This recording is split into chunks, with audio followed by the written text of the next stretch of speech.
Hey, what's going on? Sir Blackson97 here, back with another deck profile. Today we'll be profiling the long-awaited Sky Striker deck. This is another collaborative project with DarkMagicianDude, so gotta give a huge shout out to him for sending in this core, as well as the playmat, so we can really go 100% Sky Striker today. He also was a big help in building out the Evil Twin Live Twin deck from earlier in the year, and the Sword Soul deck that came in last month, so definitely has been a huge help to the channel and sent in tons of playmats and cores and profiles, so would not be here if it wasn't for his support and help. So definitely got to give him all the credit and thanks in the world. But without further ado, jump into our profile, shall we? Starting with 3 copies of Sky Striker Ace Kagari. A lot of these Sky Striker Aces can only be summoned once per turn, and they basically require a Sky Striker Ace that is not their attribute, so Kagari requires a non-fire one to summon. If it's special summoned, you get to target a Sky Striker spell in the graveyard, add it back to the hand, and she also gains 100 attack for each spell in the graveyard. Almost all of your Sky Striker spells do not have a once per turn restriction, so stuff like Engage, which is currently semi-limited for a good reason, you're able to loop a lot of those cards and get, more searches, get draws off if you have 3 more spells in the graveyard for Engage, or stuff like Eagle Boosters if you want to make sure your stuff's unaffected, or stuff like Linkage if you want to continue going for the OTK and just cycle through your aces. But Kagari, absolutely max out on it. It's a great way to recover a lot of your resources and continue your plays. Up next, we have Sky Striker Ace Hayate. Similar to Kagari, can only be summoned once per turn, requires a non-wind, and it gets the ability to attack directly, which is super nice. And after damage calculation, if it battled, send a Sky Striker card from deck to graveyard. So it's a nice one to just jump into, swing for 1500 direct, and then if you haven't summoned Kagari yet during your main phase 2, link off into Kagari, recover one of those spells that you milled out, so you can grab your Engage straight from deck basically that way, mill out with Hayate, and then Kagari will just grab it straight back, so you can continue your plays from there, which is super nice. Up next, we have 2 copies of Sky Striker Ace Shizuku. Requires a non-water, can only be summoned once per turn. Monsters your opponent controls lose 100 attack and defense for each spell in the graveyard. A lot of these cards just mention spells, so one thing worth noting is it's not just Sky Striker spells. If you use generic stuff like Triple Tactics Talent, Lightning Storm, or Dark Ruler No More as your board breakers, you can still get some sort of debuff on your opponent's monsters or buff to yours in Kagari's case, even by using just generic stuff. So that is something to take in consideration. Once per turn during the end phase, if this card was special summoned this turn, get to add a Sky Striker spell from deck to hand with a different name than the cards in your graveyard. So this kind of works as like Hayate, but just grabbing it straight from deck herself. So that's super nice. Especially if you want to bait out like an Ash earlier on in the turn, you can just use Shizuku during the end phase to then grab the card you were looking for earlier. Up next, we have 2 copies of Sky Striker Ace Kana. You could probably just run one of her, as she's just a nice little component of the Linkage OTK, but she does have some nice effects at least. Requires a non-earth, can only be summoned once per turn. If it's special summoned, target a face-up monster your opponent controls. Can't attack until the end of your opponent's turn. Each time you activate a Sky Striker spell card or its effect, gain 100 life points immediately after that card or effect resolves. So the attack shutdown is kind of nice if your opponent has like a super big card you can't out this turn, and you kind of just make them sit on it. So like a giant access code talker that basically just becomes like a bystander to the battlefield. So it's kind of funny, but for the most part, you're just kind of cycling through her if you're going for like a Linkage OTK. But it is kind of nice to, at the very least, get a little bit of life points, especially if you're really cycling through those spells. Up next, we have 2 copies of Sky Striker Ace Zeke. Probably run one copy, of this one as well. Requires 2 monsters, including a Sky Striker Ace. Must be link summoned, can only be summoned once per turn. And if it's link summoned, target a face-up monster on the field. Banish it until your opponent's next end phase. Once per turn, target one other card you control. It gains 1,000 attack, then send the targeted card to the graveyard. A lot of your Sky Striker spells require your monster zones to be empty, so if you do find your field is a little bit too packed, Zeke kind of helps in requiring just 2 monsters, including an ace, and also lets you just send a card you control to give it a 1,000 attack boost, which is nice. Especially if you're, again, going for your Linkage OTK. It does require to be link summoned, so if you are going the Linkage route, probably want to start off with Zeke and then just cycle through your aces from there. Up next, we have 2 copies of Azalea. Kind of similar situation. Can only be special summoned once per turn and must be link summoned. So if you are going the Linkage route, probably want to start with this one. Azalea is actually a little bit generic. It just requires 2 light and or dark monsters, so you might see her pop up in a few non-Sky Striker decks, but she does have some nice effects, so that does warrant that. If it's special summon, target a card on the field and destroy it. Then, if you have 3 or less spells in the graveyard, send Azalea to the graveyard. Once per turn at the start of the damage step, if it battles an opponent's monster, banish a spell from the graveyard to destroy that opponent's monster. So it's just a nice way to hit the field, pop a card. If you have 3 or less spells, it's not the end of the world if you send it. This is probably one you also want to run a few copies of, just for the next turn. So when you do have your spells, you at least get to keep her on the field. And it's a nice way to just get rid of problematic cards you can't target. Just swing into it, banish a spell, and then pop that monster, which is super nice. Rounding out our extra deck, we have a couple of Nightmares. 1 copy Phoenix, 1 copy Unicorn. Both require 2 monsters with different names. Unicorn requires 2 or more. If they're link summoned, you get to discard a card to then apply an effect. Nightmare Phoenix lets you target and destroy a spell or trap. Unicorn lets you target and spin a card back into the deck from the field. Then if they were co-linked, they get to draw a card after that effect. Nightmare Phoenix, if this card is co-linked, so you get your draw card, and then co-linked cards, co-linked monsters, you control can't be destroyed by battle. Nightmare Unicorn is kind of a funny effect. So during your draw phase, you get to draw cards, not just 1 for your draw, up to the number of different co-linked named Nightmare monsters on the field. So if you're really running through a nice Nightmare engine, you can get some draws off. That usually doesn't happen. You just go into Phoenix for the spell and trap removal, or Unicorn if you just want to spin something back out. But it is nice to kind of round out the extra deck that way. There are a couple cards that lock you into Sky Striker Aces for the rest of the turn. So keep that in mind if you haven't used your Nightmare cards and you activate something like Linkage, you are locked into Sky Strikers for the rest of the turn. So that is worth noting. Moving on to our main deck, we have 3 copies of basically the main pilot of all these aces. That is Sky Striker Ace Ray. Quick effect, you get to tribute her to special summon a Sky Striker Ace monster from the extra deck to the extra monster zone. While she's in the graveyard, if a face-up Sky Striker Ace Link monster you control is destroyed by battle or leaves the field because of an opponent's card effect, you get to special summon her from the graveyard. Both effects are a hard once per turn. What's cool about summoning her from the grave is she doesn't banish when she leaves the field. So even if she ends up getting destroyed or you tribute her again, you can still recover her back if that card gets destroyed, or you just fulfill her summoning condition, which is super nice. Definitely want to run 3 copies of that, and as well as something like Reinforcements of the Army, just so you can always get to her as quickly as you can, or just cycle through your Sky Striker Aces from there. Up next, we have 3 copies of Sky Striker Ace Rose. Probably can just run one of these. Ugh, really tripping myself up today. You can only really need to run a single copy, but I just like running multiple copies as I have them all in gold. And she's a really cool card when you do pull off her effect. If a Sky Striker Ace monster is normal or special summoned, except Rose, you can just special summon her from hand. If an opponent's monster in the extra monster zone is destroyed by battle or leaves the field because of your card effect, she gets to special summon herself from the graveyard. Similar as Ray, she doesn't banish when she leaves the field this way. And when she is summoned from the graveyard, then you get to negate the effects of 1 face-up monster your opponent controls until the end of the turn. That's kind of why I like running multiple copies, just so I can always get to her as soon as I can. Hit the field, go into something like an Azalea, start popping cards, and then get her back from the graveyard and start negating stuff as well, which is super nice. But again, you just probably need to run a single copy, but feel free to run more if you need to. For our hand traps, we're running 3 copies of Ash Blossom and Joyous Spring. When a card or effect is activated that includes any of the following, you get to discard her to negate that effect. An effect that adds a card from deck to hand, special summons from deck, or sends a card from deck to graveyard. Probably the quintessential hand trap right now. She's just great at pretty much stopping any sort of like searcher, swarmer, or just sort of way to foolish burial out a card. She's the card to go to if you want to really negate that stuff. Just be warned, if you're doing it during your opponent's turn, you might turn on and activate like a triple tactics thruster talent by doing so, but that's kind of the risk you roll with running a lot of these hand traps. Up next, we have Effect Veiler. During your opponent's main phase, quick effect, send it from hand to graveyard to target an effect monster your opponent controls. Negate the effects of that face-up monster until the end of the turn. It's basically like a monster form of infinite impermanence, and this pretty much was the original imperm. So, again, it's a nice way to shut down effects or just shut down monsters while they're on the field.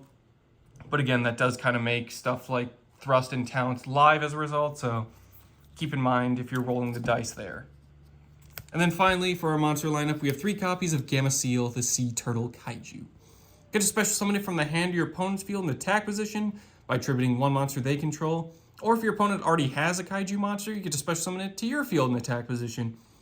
You can only control one kaiju monster. It also has a kaiju related effect with its counters, but not really running those, but for the sake of just covering the full card in its entire context, we'll go ahead and cover that as well. When your opponent activates a card or effect that isn't Gamma Seal, quick effect, remove 2 kaiju counters from anywhere on the field to negate and banish that card.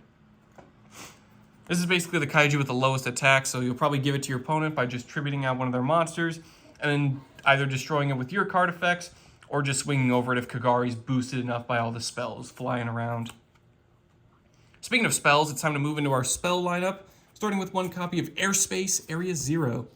Target one other card you control, excavate the top 3 cards of your deck, and if you do, add an excavated Sky Striker card to your hand, shuffle the rest back in the deck. Then if you excavated a Sky Striker card, send the targeted card to the graveyard. If this card in the field zone is sent to the graveyard by card effect, special summon an ace monster from your deck. We use each effect as a hard once per turn. So it's a nice like archetypal, I believe it's Pot of Duality is the one that excavates.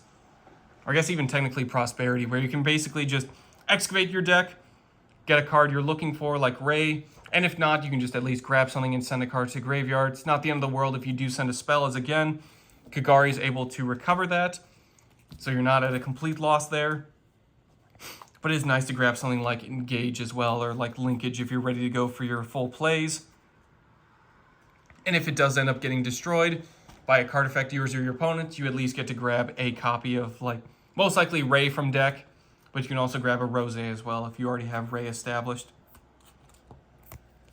Up next we have the other bread and butter of the deck, Sky Striker Mobilize Engage. Currently semi-limited on the ban list, but however many maximum copies you can run, absolutely invest in these. These are absolutely incredible. Control no monsters in the main monster zone, which is a requirement on a lot of the Sky Striker spells. Engage lets you add a Sky Striker card from deck to hand, except itself. Then if you have 3 more spells in the graveyard, again, doesn't have to be Sky Striker spells, just any spell in your graveyard, you get to draw a card afterwards.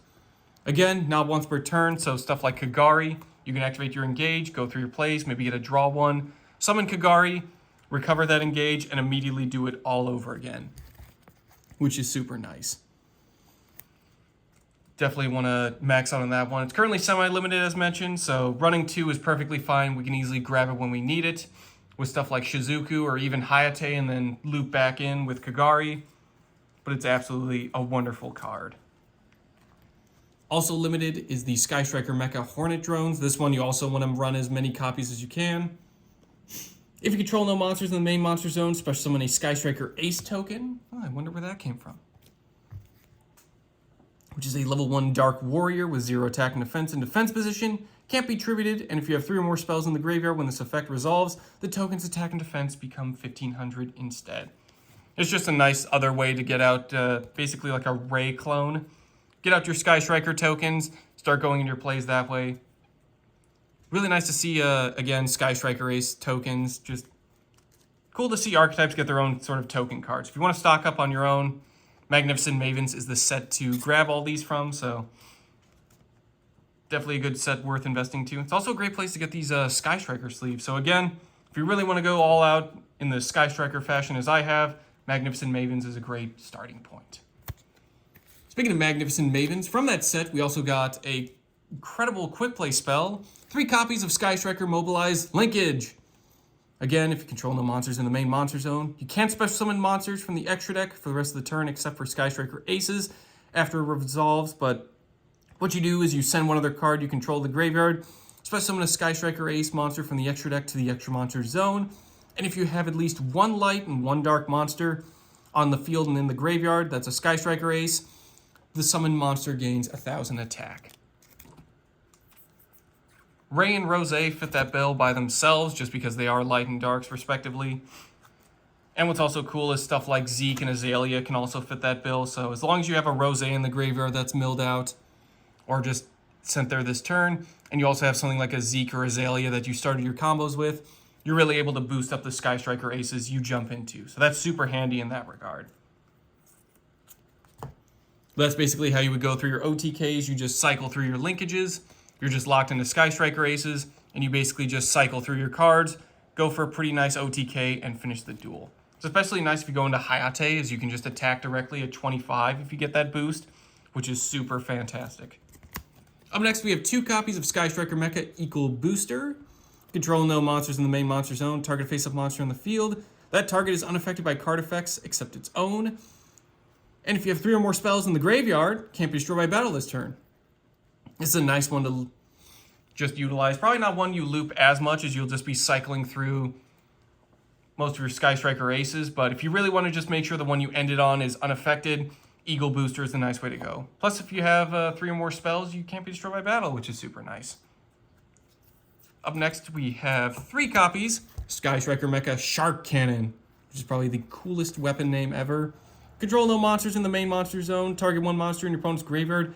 Banish it, or if you have 3 or more spells in the graveyard, special summon that monster to your field instead, but it can't attack. What's nice is if you snag a light and dark, you can go into Azalea that way with nice free material, and also stealing your opponent's stuff. But what's cool is if you steal something like Baronne de Fleur that your opponent summoned properly, you're able to get yourself a nice Omni Negate, which is super fun, and you can just target and pop a card on the field. And then when you're ready, use something like Zeke, just to send it to the graveyard, just so you free up that main monster zone, and then you're able to boost up Zeke's attack as well, because she can still attack, it's just the monster summoned through Shark Cannon cannot. Up next, we have 3 copies of Sky Striker Mecha Widow Anchor. Okay, maybe Shark Cannon's like the second coolest name. Both of these cards are just such awesome names for like all the Sky Striker gear. Control no monsters in the main monster zone. Target face-up effect monster on the field. Basically functions like Effect Veiler. Negate that face-up monster's effect until the end of the turn. Then if you have 3 or more spells in the graveyard, you get to take control of that monster until the end phase. So unlike Effect Veiler, this is also Change of Heart. Again, it's great if you snag like a light or dark, just so you can go into like Azalea that way. Or if you're ready to go into one of your Nightmare Unicorns or Nightmare Phoenixes, or just any other Nightmare card, you can also run it that way. But it's just nice, again, snag your opponent's stuff or at least negate their effects. Up next, we have 2 copies of Sky Striker Maneuver Afterburners. It's a cool little move there by Kagari. Control no monsters in the main monster zone. Target a face-up monster in the field, destroy it. Then if you have 3 or more spells in the graveyard, destroy a spell or trap on the field as well. It's a nice way to just clear out the field. And if you have more of those spells in the graveyard, you also get to pop a spell or trap as a nice little bonus, which is kind of the similar situation, but sort of a reverse for Sky Striker Maneuver Jamming Waves. Again, really cool artwork there. I believe that's Shizuku. Control no monsters in the main monster zone. Target a set spell or trap on the field, destroy it. Then if you have 3 or more spells in the graveyard, destroy a monster on the field. These basically work in tandem with Afterburners. Basically, if your opponent has certain stuff set up, you can basically pop face-up monsters or set spells and traps. And then if you have enough spells in the graveyard, you can pop the opposite as well. It's a bit of a situational sort of occurrence, as if your opponent has a face-down monster, well, how am I supposed to pop that with Afterburners? Or if my opponent has a face-up spell or trap, it's like, well, what's Jamming Wave supposed to do? That's kind of what Engage is meant for. Or something like Shizuku if you're ready to go for the following turn. Basically just grab it when you need it, but they are really nice if you can pull them off. Up next, we have Sky Striker Mecha Modules Multi-Roll. 2 copies of this, say that name 5 times fast. This one also got unlimited not too long ago, but 2 copies is perfect for this. Once per turn, target one other card you control, send that card to the graveyard. Also, your opponent cannot activate cards or effects in response to your spell card activations for the rest of the turn, even if it leaves the field. Similar to all the other Sky Strikers, it's just generic spells, so the fact your opponent can't respond to something like a Lightning Storm is hilarious if multi-roll manages to leave the field beforehand. Lightning Storm's activation, that would be. But what's also cool is once per turn during the end phase, you get to set Sky Striker spells with different names from your graveyard up to the number of Sky Striker spells activated this turn while this card was face up on the field. The only caveat is you have to banish them when they leave the field. Mecha Modules basically just let you, literally a multi-roll. You get to reset and sort of put everything back in. Preferably the quick plays like Hornet Drones or Linkage, or even stuff like Shark Cannon and Widow Anchor. But if you do want to set like an Engage for the following turn, absolutely go through it that way. But multi-roll is just fantastic, as you basically just get to reset everything and then get ready for the following turn. Either interrupting your opponent, or if you make it through their turn, on your turn you're ready to go with some of your other effects. So that's super nice. As we mentioned earlier, Rhoda is here, Reinforcement of the Army. Add a level 4 lower warrior from deck to hand. Basically, you're searching out for your Ray just to get your play started, or Rose if you already have Ray fully established. That's just nice. It's basically just an extra copy when you need it. And then finally, I know it's kind of strange seeing traps in a spell-focused deck, but we have 3 copies of Infinite Impermanence. Kind of functions like Effect Veiler. Target a face-up monster your opponent controls, negates effects until the end of the turn. Then if this card was set before activation and is on field at resolution, for the rest of this turn, all other spells and traps effects in this column as Infinite Impermanence are negated. If you control no cards, you also get to activate from the hand. It's literally a hand trap, ha ha ha ha. This is also a nice way to play around Triple Tactics, Talents, and Thrust, kind of like Widow Anchor, where if you don't want to activate monster effects and you know your opponent probably has like a Triple Tactic card in their hand, use something like Imperm or Widow Anchor, kind of play through those and negate those effects, which is super nice.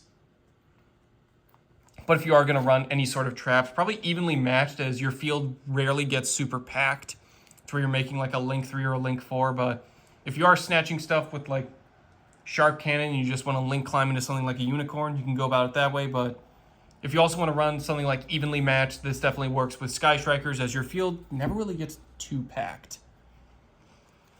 Or stuff like Impermanence at the very least, just so you can get more negation going. As stuff like Veiler, Widow Anchor, and Imperm, your opponent's going to have a hard time activating monster effects for the rest of the turn. But that'll do it for today's deck profile. Thank you all for tuning in, and thank you so much for DarkMagicianDude for sending in the playmat and the full deck along with the tokens. Absolutely having a blast with this deck, so definitely stay tuned for a couple remote duel replays featuring the Sky Strikers and the Aces. But in any case, that'll do it for today's deck profile. Thank you all for watching, and I'll see you guys next time.